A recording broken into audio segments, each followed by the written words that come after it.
Comment ça va? Ça va très bien, toi? Très bien, merci. There you go. I was like, Grandpa, can I see the gold medal? Like, let me check it out. He's like, oh, it's back here somewhere. She is the coolest kid in the whole world. I've been super fortunate. She's been up here pretty much the whole season. Salut tout le monde et bienvenue à un nouvel épisode du podcast. Mon nom est Joey Alfieri et on a une émission, comme d'habitude, extrêmement chargée cette semaine et on le fait après une victoire. Ça, c'est toujours le fun, toujours le plaisir de rentrer au bureau quand on gagne. Et je vais être très honnête avec vous, j'ai passé un très, très beau week-end. Même si on était à Regina puis il a mouillé pendant 2 jours, on est revenu à... Quelle heure? Sam, t'étais pas là avec nous autres cette semaine? 4 heures, 5 heures du matin environ? Parce que une chance, le match était à 19h, heure de l'Est, 5 heures à Regina. Donc, on a été capable de revenir un peu plus tôt, mais je pense qu'on a atterri vers 5 heures. Donc, j'étais dans mon lit vers... Mais en arrivant, j'ai travaillé un peu. J'étais dans mon lit vers 7, je te dirais. Après une bonne heure et quart de travail. C'était le fun. Tu sais, j'avais le sourire.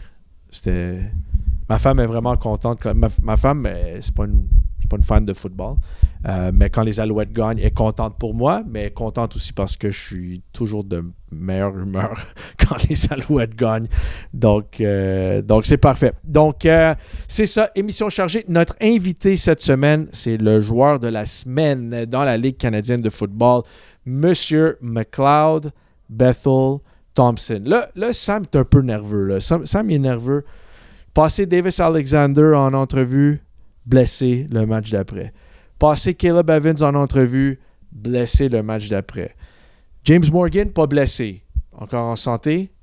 Là, j'ai Bethel-Thompson. Sam, tu t'inquiètes? J'espère que... Moi, je suis pas superstitieux de même. Donc, ça va? T'es correct? Tu seras pas nerveux quand il arrive? OK, merci. Donc, McLeod Bethel-Thompson va joindre à nous dans une couple de minutes. Mais avant d'embarquer dans cette conversation-là, on a quand même eu grosse nouvelle. Ça arrive couple de fois par année, mais une prolongation de contrat. Je voulais vous parler de la prolongation de contrat de Tyler Snead qui signe pour 2 ans. Donc, il allait devenir agent libre au mois de février. Et là, il est sous contrat pour la saison 2026-2027. C'est quand même intéressant. Davis Alexander aussi est sous contrat jusqu'en 2027. Et les deux habitent ensemble, donc ils ont une très belle relation. On les a passés les deux en podcast un peu plus tôt cette année, je devrais dire. Mais tu regardes le travail de Tyler Snead et je sais que le monde va dire oh, oui, OK, ses stats sont incroyables. Il est littéralement dans le top 10 de tous les statistiques. Là. Tous les grosses statistiques importantes, il est dans le top 10. Attrapé, ciblé, verge, jeu explosif de 30 verges et plus, verge après l'attrapé, tout dans le top 10, Tyler Snead. Donc, je sais qu'il y a du monde qui vont dire « Ouais, mais c'est sûr, c'est le seul qui a été en santé. » Bien, premièrement, c'est un accomplissement avec les Alouettes en 2025. Deuxièmement, quand il y a plusieurs blessés, ça veut dire qu'il y a plus d'attention qui va être mise. Tu sais, quand il n'y a pas de Mac, il n'y a pas de Philpott, plus d'emphase. Tu sais, on va essayer d'arrêter Tyler Snead parce qu'il devient clairement la cible numéro 1. Et encore une fois, il faut le souligner, Tyler Snead a capté des passes de 4 quart-arrière différents cette saison. Tu sais, c'est fou, là. Donc, le fait qu'il soit dans le top 10 cette année, pour moi, c'est impressionnant. Et c'est un jeune homme il a déjà 3 saisons avec les Alouettes. C'est sûr qu'il en a manqué beaucoup l'an passé avec une blessure. Il était incroyable lors de la première demi à Winnipeg en 2024, lors du premier match de la saison. Il s'est blessé en deuxième mi-temps, puis il a manqué un beau stretch. Mais c'est toujours un gars qui a toujours été productif. Puis là, il y a vraiment une grosse saison cette année. Et le fait qu'on lui a donné un contrat de 2 ans, on aurait pu attendre à la fin de la saison, on aurait pu attendre au mois de janvier, février, mais on a décidé de garder Tyler Snead dans l'entourage des Alouettes jusqu'à au moins 2027. Ça en dit long sur le talent du joueur, le caractère du joueur et le niveau de confiance que l'organisation a envers ce joueur-là. Il est tout petit. Jason Moss avait mentionné cette semaine que il y a un journaliste qui lui a demandé, c'était tellement drôle. Le journaliste lui demande y a-tu quelque chose que Tyler Snead ne peut pas faire? Et la réponse de Jason Moss, c'est de grandir jusqu'à 5 pieds 8. Donc, il est tout petit, mais c'est vraiment un joueur productif. Puis tu le vois, il a connu un très bon camp d'entraînement avec les Steelers de Pittsburgh, je pense que c'est en 2022. Malheureusement, dans la NFL, un receveur à 5 pieds 7, ils ne le garderont pas. Mais c'est un fit idéal pour le jeu canadien et pour les Alouettes de Montréal, honnêtement. Puis c'est un des joueurs les plus gentils que tu vas croiser dans l'entourage des Alouettes et de la Ligue. Et aussi, il faut souligner, oui, il mesure 5 pieds 7. Il est clairement en bas de 200 livres. Il doit peser environ 180 livres, là, 175, 180, 185, gros max. Il est en shape. Mais l'affaire, c'est que il y a ma shape à moi. Ouais. Ça, c'est méchant pour Tyler Snead, par exemple. Mais, et moi, je ne mesure pas 5 pieds 7. Je suis un bon 5 pieds 10. Mais Snead, on lui demande des fois de bloquer des gros bonhommes. Puis, honnêtement, il ne gagnera pas la bataille à chaque fois.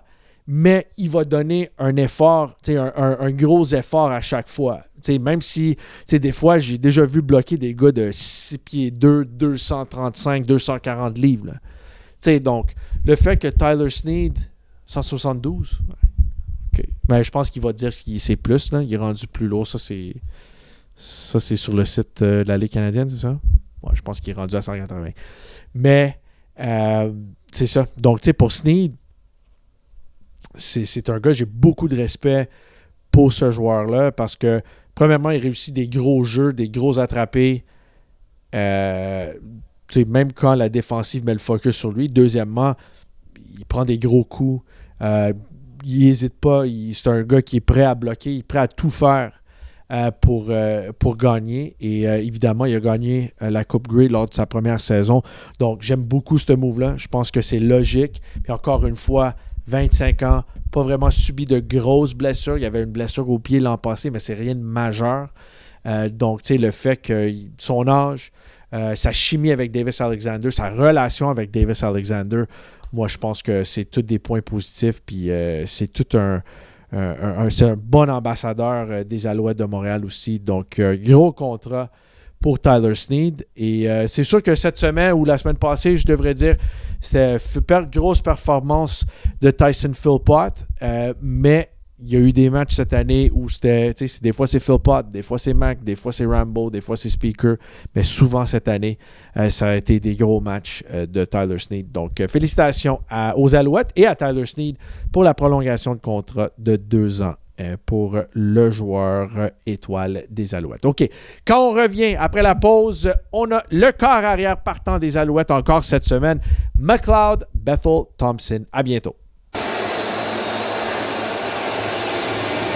McLeod Bethel-Thompson throwing here, down the field, wide open, drops it in there, down to the 10, touchdown Alouettes! Philpott's got his 4th of the season. Head and stretch out and go after a football if you're a receiver. And that first game back, you're tentative. You're not sure. You don't want to push it. You want to run too fast and maybe injure yourself again. So Tyson Philpott in game 2. Re-bienvenue au balado, le podcast. Mon nom est Joey Alfieri et cette semaine, notre invité est le quart-arrière partant cette semaine des Alouettes de Montréal et le joueur de la semaine dans la Ligue canadienne de football. That says the starting quarterback for the Montreal Alouettes and the player of the week in the CFL. That's what I just said. Merci, bonjour. Bethel-Thompson, what's going on? How we doing? I'm living the dream. Comment ça va? Ça va très bien, toi? Très bien, merci. There you go. So we go. Sweet hat you like here. this? Eh? This is this for is the nice. the orange game. For, available. Where can I get this? Next game. I think you might be busy at the next game, so maybe I'll pick one up for you. Okay, but they're selling it at the game. They're selling it at the game. Yeah. Calgary game at home. Look at you. Hey. September 26th. You want to give us get you one. You want to give us buy your tickets at goalsgo.com? There we go. Buy your tickets. Goals.com and come to the game. Check out this hat. It's available. We got only t-shirts. that night. Only only that night. We've got t-shirts that I don't have access to yet. I don't have that kind of pull, but they're coming in. We got a lot of merch coming in for the orange game coming up in 10 days. Less than 10 days. Beauty. Be there. All right, MBT. That was a lot of fun. I had a great time on Saturday. I didn't get hit. I watched an entertaining football game. It was fantastic. Did you? I don't think I got hit either. That O-line played amazing. That's a fair point. Yeah. Like you had a lot of time to throw the ball, but I find like one of the things that I always liked about the way you played is just like the way you navigate the pocket, and like you don't let the pressure kind of get to you. Obviously, sometimes you'll have to get rid of the ball a little earlier than you want, but I just feel like even when there's pressure, there's bodies around you, like you hang in there. Is that something you always had? How much did you have to work on that? For sure. I mean, something I pride myself on. I feel like the D-line gets frustrated when they don't touch you. They really want that contact, and that's what they're going for, is hits on the quarterback. So when I'm in time with the receivers and the routes and the concepts, I feel like the D-line shouldn't be touching me. Even if the O-line whiffs, I feel like I should be able to feel it and get it out on time. So it was good to get finally in a rhythm in this offense and feel more comfortable there. And the team just played unbelievable around me, so it made my job very, very easy. And it was fun. Did it feel unfair to go to Tyson as often as you did? Like 238 yards, like the second best receiving performance in Alouettes history. Alouettes have been around since 1946. It's ridiculous. He's just a dynamic route runner. He has all the intangibles. He has all the tangibles. He comes out of his route really friendly. He has a great feel for defenses. He runs to open space. He catches the ball well. He's his first step out of his breaks are just dynamic. So he's just so easy to throw to, and it was great to finally get in rhythm with him, right? We missed him for part of the season there, and it's great to have him back, and we just got to keep him healthy and keep him rolling. But 238, did you have? Well, who's this Hal Patterson guy? I want to see some highlights. Yeah. Do we have some highlights? I don't have any right now. It's 1950. 1956. 338. It was 100 yards. 100 yards flat. Tyson asked me after the game. I said second best. He goes, what was the best? We got 100 yards. Fans, can we find some highlights, some clips? Hal Patterson. We might CFL might have some archives. We got something. Hal Patterson had number 1 and 2. He was number 2 until Philpott passed. He had 236, I think, in like 1955. Crazy. It's crazy. That's crazy. I didn't think they were dropping back so much to pass. And that was when the pigskin was a pigskin. That thing. What was that even spiraling like? What was he catching out there? I don't even know what he was catching out there, but. It's funny, it's just you think that, and you didn't even pass. I mean, you passed the ball 26 times. It's not like you dropped back there like 50 times. I mean, it was 26 passes. It should have been 26 for 26. I had a couple. I missed Sneed on the left. I was low to Dallaire on the right, and I felt like Dallaire caught that ball. He definitely did. Dallaire and then had a nice flip at the end. Yeah, the nice flip. It would have been. It was good. It worked out well because that would have been a loss. Giraffe. He's a very graceful giraffe. Yeah, but he would have lost yards on the play. He knew that at the end. That's why he bounced it on the ground in the last second. That's how smart he is. It looked like he had it. Yeah, I don't know. Anyways, whatever. But there were a couple of drops too. In reality, you should have been about 23 or 24 for 26. Oh. Right? Fair? It's not like a gift course in the house, in the Sure, mouth. It's like enjoy it. I'm just saying, 379 is a nice number. How is the preparation leading up to a game physically different at 37? You just turned 37 a couple months ago. Am I really that old? I think so. You're one of the only guys that's older than me on the team, bud. I'm coming for you, though. 35. But am I really that old? 37, I think. No way. Are you? That's not possible. I did my research. I'm very familiar with your Wikipedia feel like I'm page in my 20s. But is the preparation how different is the prep at 37 than it was at 27 physically? No different. Seriously, maybe a little different. Maybe a little less. I lifted pretty heavy in my 20s, probably. Me too. For no reason. I lifted a lot, and so I actually broke down my body too much. So now I feel in a better place. I did a lot of this last off season. I did a lot of joint health stuff. So ankles and knees, feet strength. Right. I don't know if you knew, but there's 3 arches in the feet. There's the transverse arch. There's arch down the inside. There's arch down the outside, and then there's an arch across the toes. I'm only worried about the one on the inside. Well, you got to have all 3, apparently. Yeah. I learned. I'm sure I have them all, but I don't really use them. I don't need to use them like you do. Well, when you do use them all, now, stuff like that, it gets the joints, as strong and as flexible through the full range of motion. So that was kind of my off season, and then now in season it's just maybe a little less heavy lifting and a little more stretching.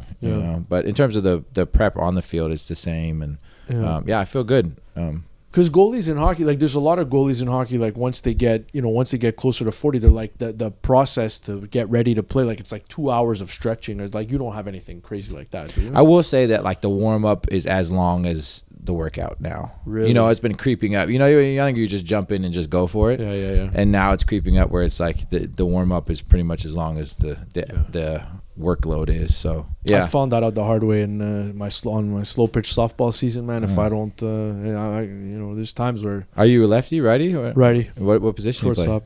Shortstop? Oh, great position. You played I played shortstop in high school. Loved it. Oh yeah. So I was on travel team. Baseball was my best sport. I was really most natural at baseball. Yeah. You're better. You're not a better baseball player than football player, are you? I hit over 600 my senior year. Really? Yeah. So I was a gap to gap hitter. I wouldn't say I was better, but I was. Baseball came natural.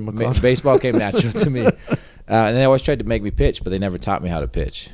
Really? So I was center field on my travel, center field and third base on the travel team, like the guys that play year round. Wow.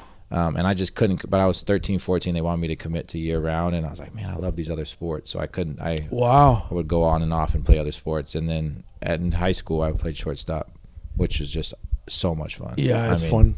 It's all, you control the whole game. You just, working that diamond, it was a blast. What's transferable? I mean, there's got to be some things that are transferable, shortstop to quarterback, right? Like the footwork in there too. I think that like if you're looking at building a quarterback, you want him to play middle infield. Yeah. You want him to be the point guard on the basketball team. So if I tell all aspiring quarterbacks that play basketball, play point guard, play shortstop, have those different arm angles. For me, if you're trying to build a quarterback, I don't think you want him pitching. I think it's too much of a different.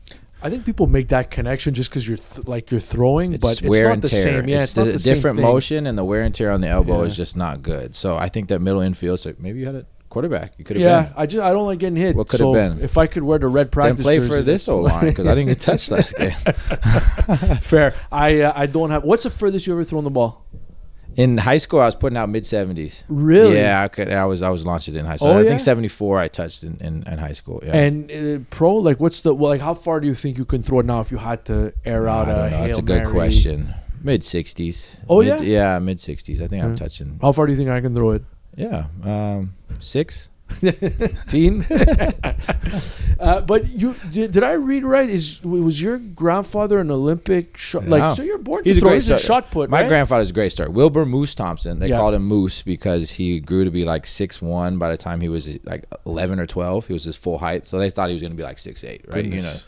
So they called him Moose, and he kind of moved to California. His mom was a single parent and kind of was adopted by the track coach and kind of saved his life in junior college in Modesto, California, and got in track and field and then went to USC on a scholarship. Served in the military and then on the GI Bill went to USC and connected with the coach. Was the first coach to teach the spin in the shot put. Jeez. So there's two guys, him and his teammate were the first two guys to do the spin in competition. Wow. He ended up being better. He goes to the Olympics, had to set the world record, won the gold medal in the 1948 Olympics, was the first Olympics after the World War II. Yeah, that's right. And, he tells some cool stories about going across the ocean on a boat and going into London, and part of London was, like, bombed out, so it was a pretty wild experience. But won the gold, set a world record, and then all the big guys, because at 6'1", 220, he was a pretty small shot putter. Yeah. And then all the big guys started spinning, so they broke his record within a year or two, but he was awesome. So you're not even the best athlete in your own family. No, I think my mom's a better athlete than I am. Oh yeah? Yeah, she was pre-Title IX, so she didn't get a chance, but she was a good baseball player. Really? Yeah, a good baseball Interesting. player. Do you guys still have the gold medal? So I went to his house. He was the most humble person you wouldn't even think. And I was like, Grandpa, can I see the gold medal? Like, let me check it out. He's like, oh, it's back here somewhere. And he goes into his study and he's rummaging through cabinets. He's like, I think it's down here somewhere. And he had a little wooden box. Wow. 1948 gold medal. Just opened it up. It's smaller than I thought it was going to be. It's like this big. Really? And he was like, yeah, here it is. And threw it back in there. It was a great guy. Awesome. Your Grey Cup ring from 02 might be 22 might be bigger than that. It might be bigger, yeah. I think the 17 one might be even bigger than that. The 25 one I hear is supposed to be real special. I like the sound of that. Did you ever try shot put? Did you ever? No, it's weird. So my mom has a story. So she was one of 4, and she had 2 sisters and then a younger brother. And she said she would tell stories of he would bring them out to practice because he coached once they were younger, and so he he would go, here, kids, have a javelin, a shot put, and a hammer, and go have some fun. So my mom has a scar in her thigh where her sister, they were trying to play, and they were going back and forth, and she wanted the javelin, and her sister said, here, have it, and threw the javelin and stuck in her thigh. Wow. Yeah, my mom has a scar. My mom's an awesome, tough lady. That's a great story. So, but I never put the shot. I never played. Our high school was pretty rough. It was pretty underfunded high school in San Francisco. So we didn't even have a shot putting team or a javelin. Right. Or we had a dirt track. And you did track? No. You didn't do track at all? No, I didn't do track. Really? I was baseball in the spring. So I was more soccer. Soccer? I played soccer from when I was 3.5, very competitively. Can you kick? Oh, yeah. I made a 50-yarder in high school. You made a 50-yarder in high school? Yeah. Yeah. I was better kicker than I was a punter, but I did both. Maltos be worried? Or? Yeah, I mean, I don't think, the ways he's playing, I don't think he needs to worry about anybody. Yeah, I think he's okay. Yeah, so I was a big soccer player, and we were good. We were inner city. I grew up in an all Mexican-American neighborhood, so it was all Latino team with the Guadalajara Chivas. With a Mission U Soccer League, Chivas from Mexico. Yeah. They folded a couple years ago there when I was covering MLS Chivas USA. Yeah, the Chivas USA, exactly. They rebranded to LAFC. Exactly, yeah. So, big soccer player. We were good. We had about 8 really good players. We had one superstar that would have played pro if he had sadly passed away. But, and we won a couple national indoor championships, futsal. Wow. We won state cup like once or twice in California. Wow. So I played a lot of soccer and then baseball and then a little bit of basketball and then football. I've been to the Bay Area once, and like I didn't really know what to expect. Spent some time in San Francisco, and I honestly loved it. I think it's one of my favorite American cities that I've been to. I mean, what was it like growing up? It was awesome, and that was when San Francisco was San Francisco. So there was a lot going on. The culture was amazing. The food was amazing. It's been hit pretty hard by the amount of tech companies that have come in. So there's not a lot of people there left, and the industry's changed, and so it's kind of not a lot of families are living there. It's been hurt a little bit, but I loved the Bay Area, and the time that I grew up in the Bay Area, it was super dynamic. The most diverse, interesting. It was part of the hyphy movement, so that we had a musical movement along with a really dynamic sports kind of area. It was a lot going on. So if you're from the Bay Area in 90s, early 2000s, it was a pretty dynamic time. There's a couple calendars from the Bay Area. Calendar, we got Dylan Wynn as well. Although he doesn't strike me as a very California guy, Dylan Wynn though. I can see that you're a California guy. Calendar, I could kind of see, but Dylan Wynn, I wouldn't. But that's the great thing about California is we got everybody. So Dylan Wynn is very typical, he's an East Bay guy. So he's out in Monte Vista, and he went to De La Salle, so he's Concord.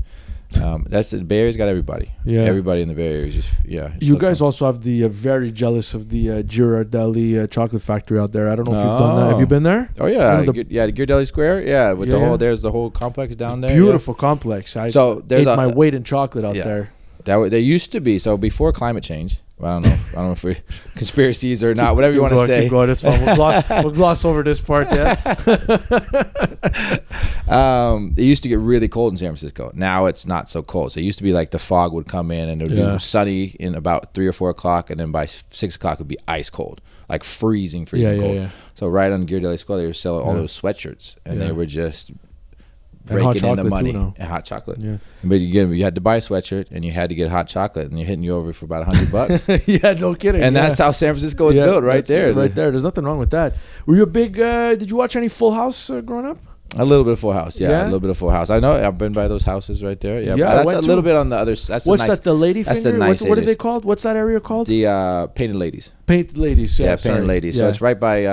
I'm blanking on the name of the park that's right in front of. That's on the nice side of town. I was on the. You're on the tougher side. Not so good side. Yeah, that was a nice area. When we went over my wife was a diehard Full House fan. Yeah. We went over the Golden Gate Bridge. We're coming back from, where did we go?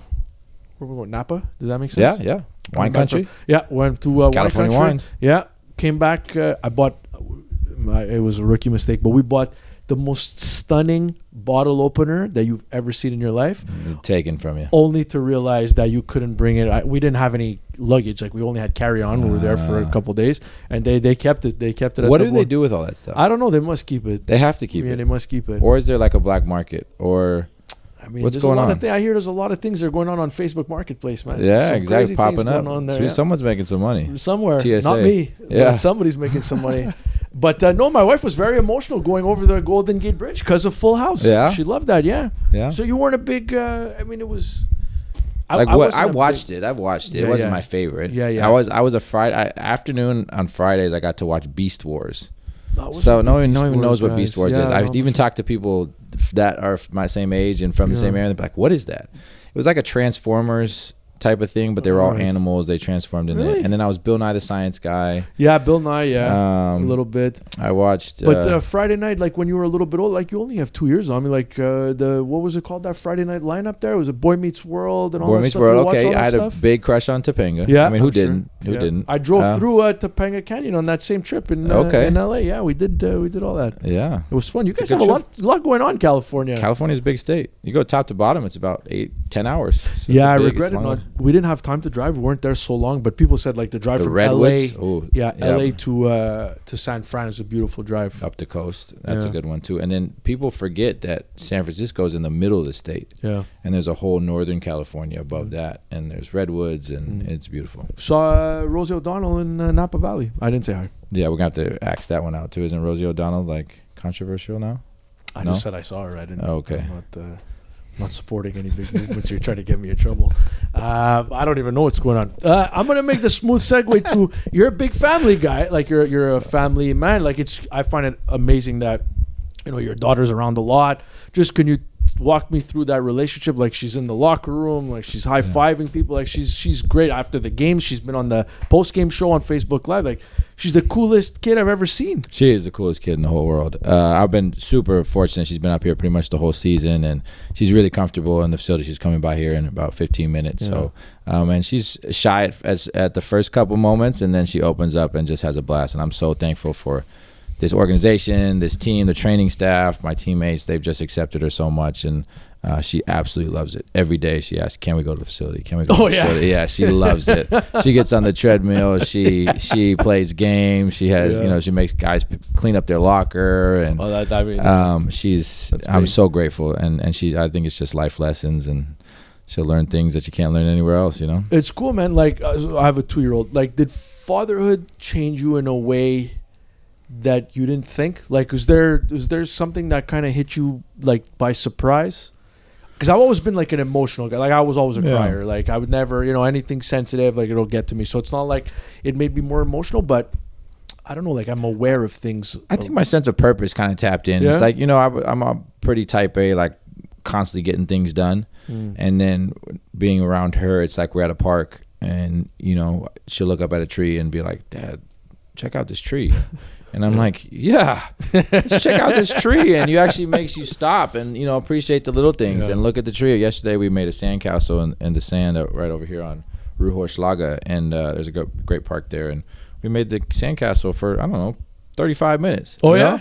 And you're not thinking about anything else. You're not doing anything else. You're not trying to accomplish something. You're not trying to get to the next thing. And I think there's a lot of power in that, and I think that's where life is. They always say that you find God between your thoughts, and I think that's a moment to just be right there. And there's no better person in my world to be with than her. So it's super cool to just see the dynamic and how it's obviously it's a great father-daughter relationship, but just seeing her around, like I've never seen that before, and I just find it the coolest thing. I'm so thankful that she's getting this and this time, and it's really cool to see her grow too. I had a couple questions for her, honestly. Like I had some questions, like you out the room. I want to know the real skinny on you. Like she would have some good ones too. I bet she would. She'd have some good stories. Like, does she know what you do for, like, she realizes she's old enough to realize like what you do for a living? She gets it. Yeah, she gets it, and then she'll have those cold one-liners. She gets it and she doesn't get it, right? So she'll have those cold one-liners. Well, she's like, "Dad, you actually won." She'll hit you with the "actually, you guys actually won," and it's like, yeah, we actually won. It was a tough stretch there for a bit. So savage. Yeah, Ruthless.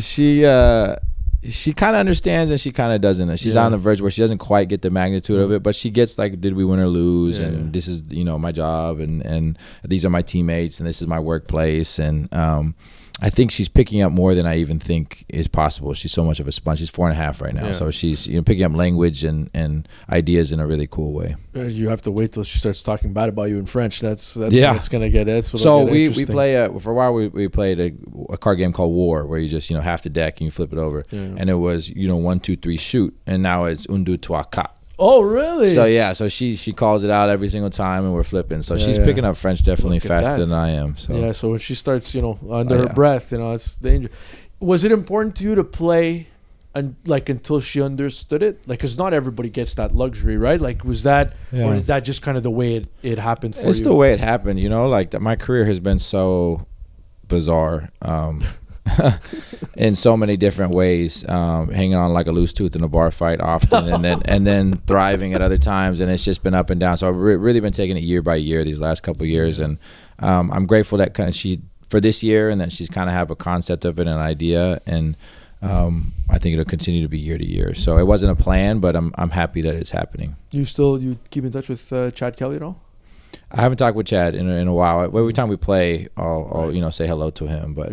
I hope he's doing well. I don't know how extensive his injury is, and it's not looking like it's rehabbing too well. But what was that? I mean, you guys won together. What was that like?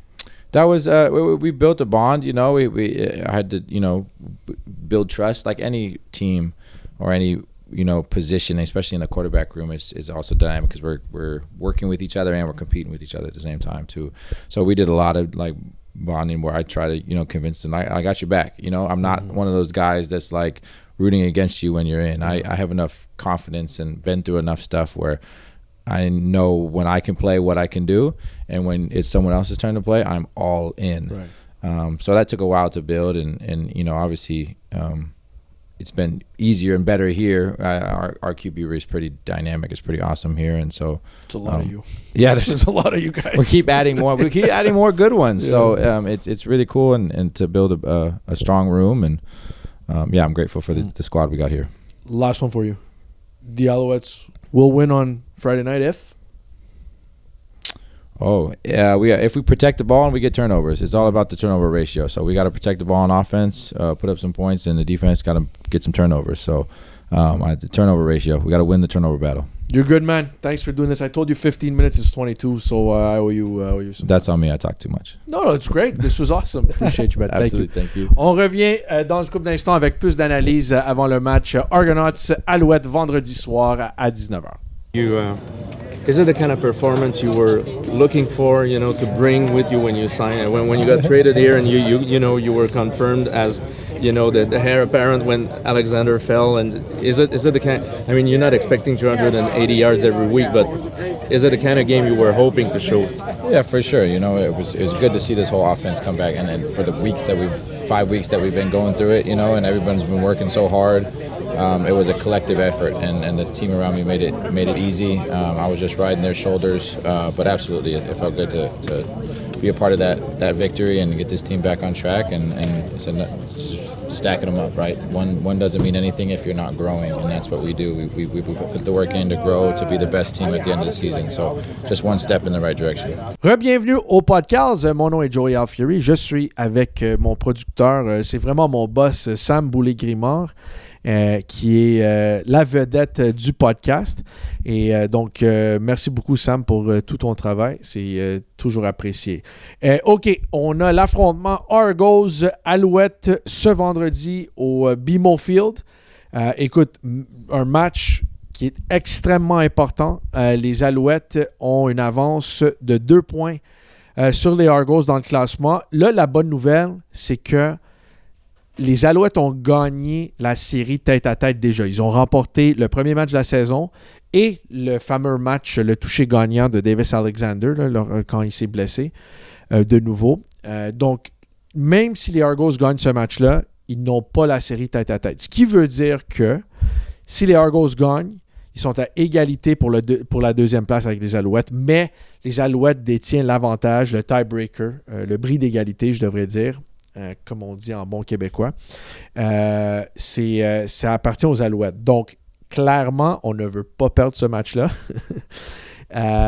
Mais il y a quand même un petit peu de marge de manœuvre. Mais on veut bâtir tu as entendu McLeod Bethel-Thompson, on veut bâtir sur la performance de la semaine passée. Là, je sais que j'ai mentionné Chad Kelly à la fin de l'entrevue avec McLeod, mais Chad Kelly ne jouera pas ce match-là.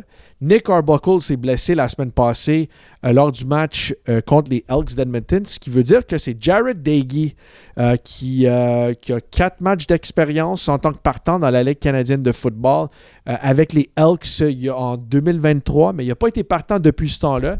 C'est quelqu'un que les Argos apprécient beaucoup. On l'a vu en fin de match. Là, il finit 3-6, mais il y avait une grosse passe complétée en fin de rencontre qui a essentiellement, ça a donné la victoire aux Argonauts parce que ça leur a mis dans une position pour le placement. Ils ont tenté le placement de la victoire et ils ont réussi. Donc, c'est quand même un bon joueur. C'est un bon quart-arrière. Il n'a juste pas nécessairement beaucoup d'expérience, mais c'est un gars, la semaine passée, il a démontré que dans des moments crucial d'un match, il peut livrer la marchandise. So, ça va être McLeod Bethel-Thompson contre Jared Daigie cette semaine, le match-up de quart-arrière. Et il faut souligner le travail. On en a parlé un peu, mais on a parlé plus de Phil Pott que d'autres choses. Mais Phil Pott, c'était une performance absolument incroyable. Mais McLeod Bethel-Thompson, je l'ai mentionné rapidement, là, il a fini 20 en 26 pour 379 verges. Il y avait une coupe de passes échappées là-dedans. Là. Il y en avait une coupe. Donc, lui a avoué qu'il a manqué ses receveurs une coupe de fois, mais il y avait 2-3 passes qui auraient dû être captées.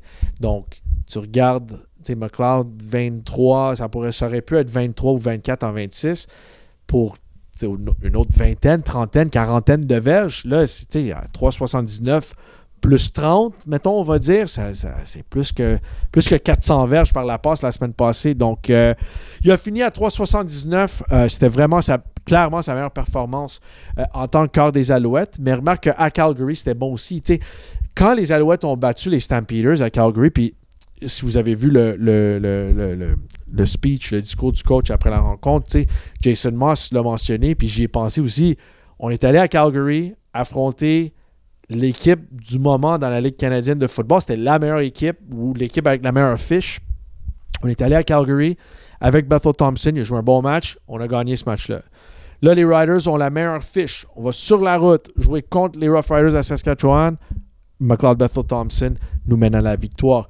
Donc, c'est quand même... Je sais qu'il y a eu des hauts, il y a eu des bas, mais pour vrai, j'aime bien la façon que McLeod a joué lors de ces 2 matchs-là. Et là, c'est sûr que l'équipe avec qui il a joué le plus longtemps, c'est les Argonauts de Toronto. Avec Chad Kelly, ils ont gagné une coupe ensemble en 2022. Mais c'est sûr que je ne sais pas s'il va parler de revanche. Il a déjà joué, j'imagine qu'il a joué contre les Argos l'année passée, mais il n'est pas de même. Les médias ont posé la question. Ils ne pensent pas à ça. Ils pensent vraiment au match et l'importance de ce match-là. Donc, si les Alouettes gagnent ce match-là, c'est un avantage de 4 points sur les Argos. Et en plus, on a la série tête-à-tête. Donc, ça veut dire que pour que les Argos passent au-dessus des Alouettes dans le classement, il faut qu'ils finissent en avant des Alouettes. Donc, c'est vraiment une avance de 5 points, plus que 4, si on va gagner ce match-là. Donc, gros match à Toronto, vendredi soir. On vient à domicile le 26, le vendredi après, contre les Stampeders et Vernon Adams Jr. et compagnie. Donc, ce match-là sera présenté le 26 septembre. Vous pouvez acheter vos billets au goalsgo.com. Merci Sam. Merci à tout le monde qui ont laissé des commentaires. N'oubliez pas, le match du 26, on peut-tu zoomer là-dessus? C'est notre match orange. Et on a du merch style autochtone et le beau logo autochtone, version autochtone des Alouettes. On a des t-shirts aussi. Et il y a un ballon qui va se vendre en quantité très, très limitée. Je l'ai vu. Incroyable. Tellement beau. Donc, c'est quantité limitée. Donc, si vous allez au stade pour le match du 26, procurez-vous de la belle casquette, un beau t-shirt orange et d'un ballon vraiment édition limitée. Et c'est parfait pour des autographes. C'est vraiment un beau, beau ballon. Donc, si vous allez au stade pour le 26, n'hésitez pas à passer à la boutique, acheter la merch pour le match orange. Merci beaucoup tout le monde. On se recroise la semaine prochaine. Merci.